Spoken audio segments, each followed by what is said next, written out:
What's going on, guys? Coach Joe here, diving into the 3 big tips in my programming that have immensely increased my deadlift over time. I want to share them with you. Let's get into it with this episode's Box Talk.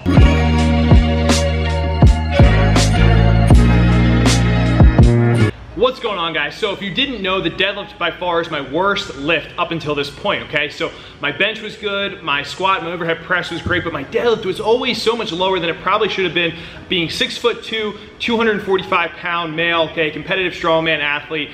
So these tips have really helped increase that, I would say, over the last year or so, and I want to kind of highlight the big ones that have done that. So the number 1 tip I would say that was a game changer was frequency. I only actually used to deadlift 1 time per week for probably the last several years of my training, okay? Up until the last 6 months, that had been the same, but then I changed it. Now I'm actually deadlifting 2 to 3 times per week. I think my deadlift was largely undertrained, while all the rest of my lifts I did more frequently, so the frequency was huge. And normally in terms of frequency, if you watch my training vlogs, what I'll do is I have one comp deadlift day, which is gonna be deadlift with a belt, okay? You know, the same stance and grip that I would be if I was pulling in a powerlifting competition or strongman competition.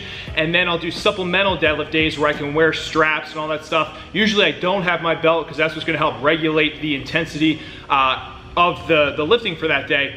But the frequency has just really made a difference, and that kind of stems down to the other points that I want to talk about. Moving on to tip number 2 has been less accessory work. So the last several years, I always was pounding the accessory work. I thought if I did, you know, more and more accessory lifts, that it would increase my deadlift, when the exact opposite is actually what made that happen. I cut out a lot of the stuff that I didn't need to do. I was wasting a lot of energy on, and I took that energy and I put it back into just doing the deadlift. And that also led me to rest a little bit more, okay? So I could put more work into my sets, and that's been a game changer. So if you're someone who's doing a ton of accessory work, my suggestion for you would be maybe cut back on the accessory, save that energy, and implement it back into the main movement and get really good at just doing the deadlift. So moving into the last and final little tip that's really helped my deadlift over the last several months has been making small technical adjustments to the deadlift. Now you may think,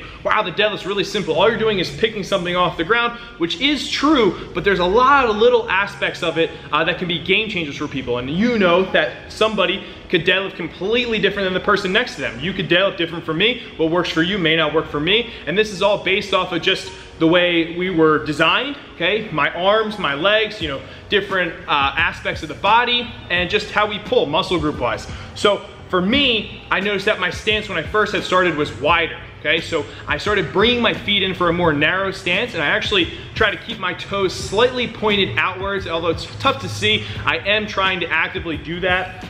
The next tip for me has been to largely use my legs in the deadlift.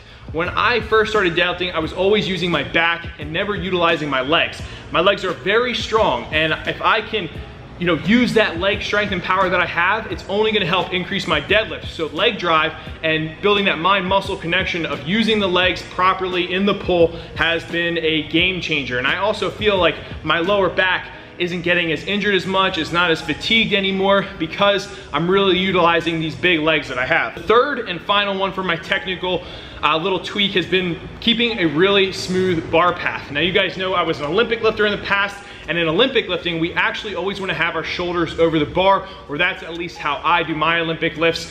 And for the deadlift, when I started deadlifting, I had that muscle connection or pattern in there where I was keeping my shoulders over the bar in the deadlift. Now that's actually gonna make your deadlift harder.